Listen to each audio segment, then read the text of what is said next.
Photoshop filters. Let's learn about the filters and how to apply them. So remember, a filter basically modifies the look of an image by altering pixels in a particular pattern or format across either an entire layer or a specific selection. We're able to apply special effects. Things such as realistic textures, there are distortions, there's changes in lighting, and of course blurring. So a lot of the filters may require that we rasterize a layer before the filter can be applied. Rasterizing a layer is basically where mathematically defined lines and curves of a vector piece, vector art, vector text, whatever it may be, are converted into pixels or bits of a bitmap image. So if I were to have a type layer here, we'll go ahead and just click text. I get a new layer. Here is my text. Now, when I take that layer and go up to filter and try to apply one of these filters, it's going to give me an error or a little message that says this type layer must be rasterized or converted to a smart object before proceeding. If rasterized, its text will no longer be editable. So I can either choose to rasterize it or I can convert it to a smart object. So Photoshop may ask you to do that. The good rule of thumb would be to not rasterize this layer. I'll cancel this. Instead, make a copy of this, turn the original off, and rasterize this layer. I can do that by right-clicking. And so now this is rasterized. I see it as image pixels on my layer. And now I can go ahead and apply a filter to it. Up in filters, we have different categories. So we have different major categories and then subcategories. The only real way to learn filters is to use them. Like we mentioned, they are very memory intensive. And so you may need to wait a few seconds while Photoshop actually applies them. A couple of tips with some of the specific filters that we have. I'll go ahead and turn this off and we'll go onto this layer and just start experimenting just a bit. So under distort, these filters can completely reshape an image. They are very high resource demanding. Okay, so we're going to get a huge distortion, a huge change when those are applied. The pixelate filters, just down a couple of these are applied as soon as I click. Some of them do have a dialog box that opens. Remember the ellipses, ... indicate that. But fragment, for instance, will be applied as soon as I click it, as you can see. I'm going to Control or Command Z to undo. How do we apply a filter? So to apply a filter, obviously we need to have our click on the layer to make sure my layer is active. I can also utilize a selection, which we'll cover in a moment. Once I have my layer active, I go up to my filter menu and I point to a filter category. So if we go to render and choose clouds, I can certainly click on it. Now when I click on the filter name, either it's going to be applied, such as this, which is a huge change. This was very destructive.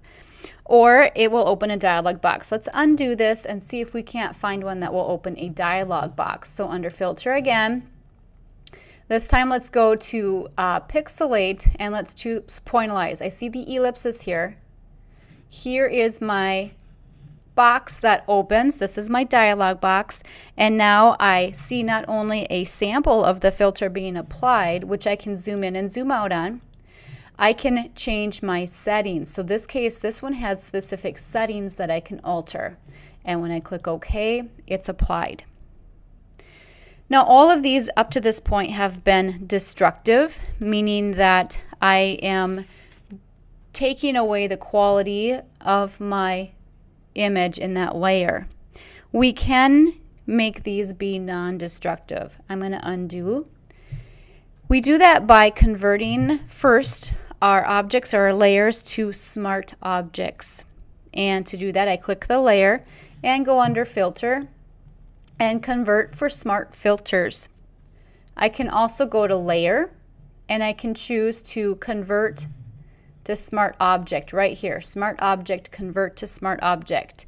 Either way, if I do it this way first, you'll see that I get the little icon in the bottom right corner indicating that this is now a smart object and it is now non-destructive. When I apply a filter to a smart object, those filters can then be adjusted, removed, or hidden, just as smart objects can be scaled, rotated, or warped without losing any quality. So we call them non-destructive. The only exception within the filters for the non-destructive is the extract, liquefy, pattern maker, and vanishing point. So let's apply a filter to this smart object. Under filter, notice that convert for smart filters is now grayed out because I now have a smart object. So these will be smart filters. So I will go down and let's go to the same. I want to also note that if you've applied a filter, Photoshop remembers the last filter that you did apply and it puts it at the top here. So Pointillize was the last filter that I applied. The quick key Control F, so if I wanted to keep applying the filters, I would keep pressing Control or Command F to duplicate the effect. Let's go to Mosaic here. So I see now my options that I can choose my cell size for this specific, and this can get really large. You can get some really interesting things, which by the way can be a really cool way of generating a color scheme from a photo. So say this is kind of where I want it. I want it something like this. If I click OK now, what happens is I get a smart filter. In order for me to see this non-destructiveness, I can turn this on and I can turn it off. And you see that my original picture was not harmed in any way, shape, or form. My original pixels are there. That's what that smart object does for me. Now if I turn this on, I can go back and edit by double-clicking on the name of the filter, and I can adjust my settings. So it's non-permanent, it's editable, and I have not destroyed any pixels. So my recommendation would be for you to use smart filters rather than just apply the filters and make them destroy the original pixel. Under the filter menu, we also can browse filters online. So this offers us links for filter downloads. And I'll show you, they're called Adobe add-ins. Here's what opens. So I can go ahead and look through my Adobe add-ins to discover plugins, extensions, all kinds of things. And you can see that I have different softwares here as well. So as you browse through, some of these do cost some money and some of them are free. I can click to the free ones. A lot of fun things here. So this is where we can get external filters and add to our library.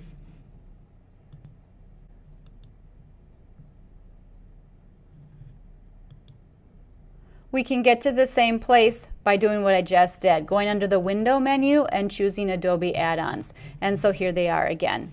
So if I search here for just a filter and press my enter key here to start the search. Okay, so we have some here that are free, some that are paid, but here's a cloth texture generator. We've got some different actions in here which we have not talked about quite yet. But you can see there's some fun things here that you can certainly take. Here's a kaleidoscopic effect on any photo or graphic. Okay, so those are fun things to play with.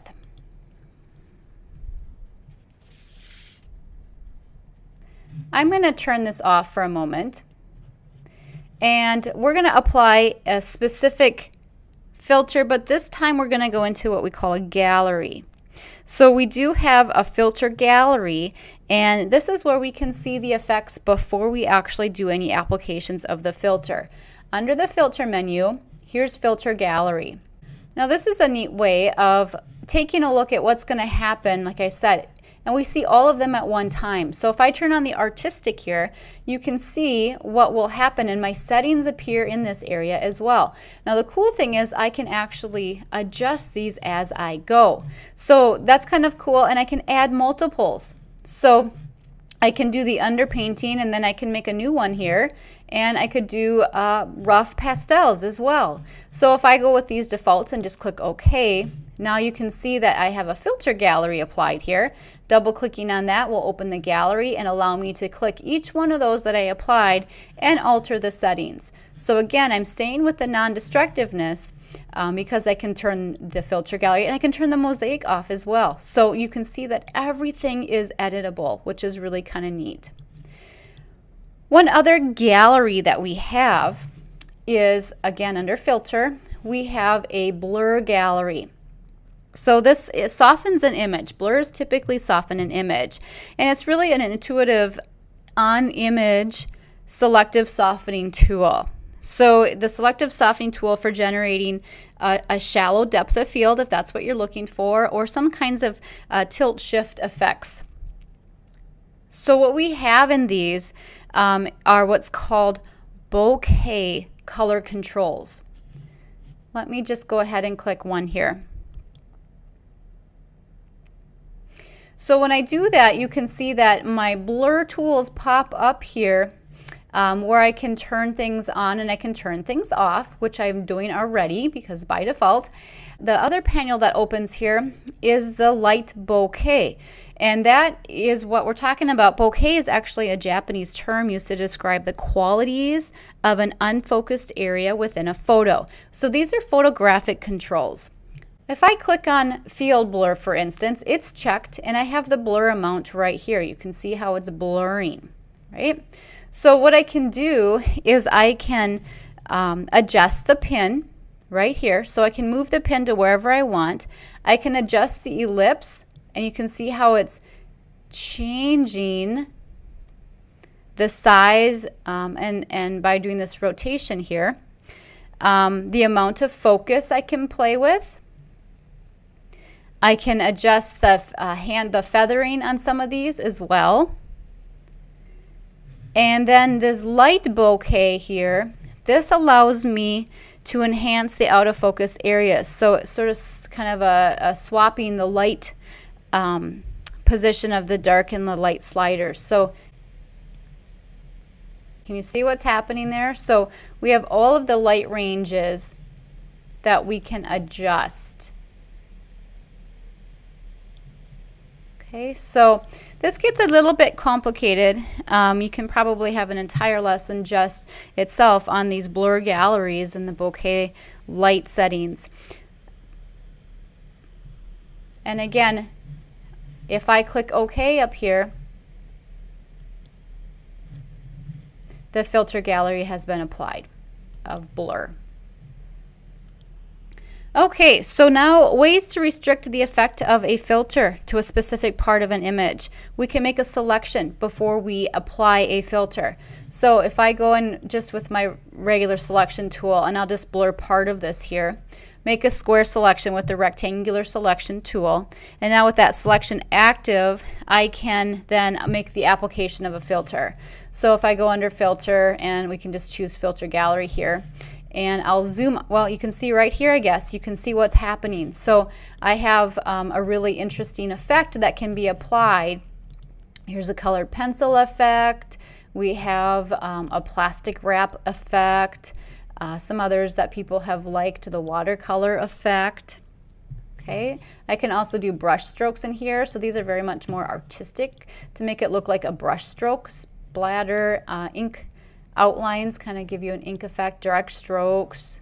All right, so you can keep playing with these. What I have done is made a new layer here, and I created a selection with my rectangular marquee tool. I can go under the filter menu now and just choose an effect. We'll do an oil paint. This is the effect. We'll go with the defaults and not play too much with it. You can see that the effect only appeared now inside the selection. So we can use a layer mask on a filter as well.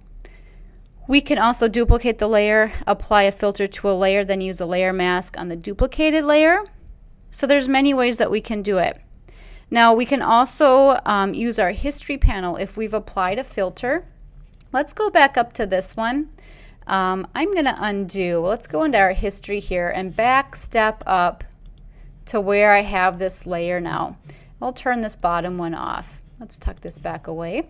So if I go ahead and just apply a filter to this, something that's pretty destructive, let's do a huge blur. We'll do a Gaussian blur. All right, that's really big. We'll blur it out something like this. I click OK. Now what I can do is I can paint back to history. So our history allows us to paint back to a source in the history panel. So I'm going to go to my history brush tool, and I need to open up my history, and I'm going to define that rasterized layer where I started as my point to paint back to, and then I just need to click and paint. So I'm going to increase my brush size here so you can see this fairly quickly, and here I go. So I'm able to paint back to what I had prior to applying this filter.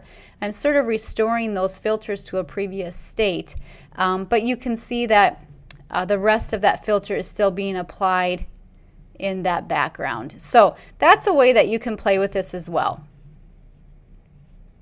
Okay, so I painted back to history.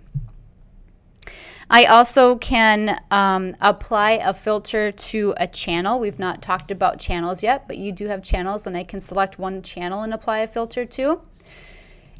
And lastly, to remember that increasing brightness and contrast sometimes can intensify a filter as well.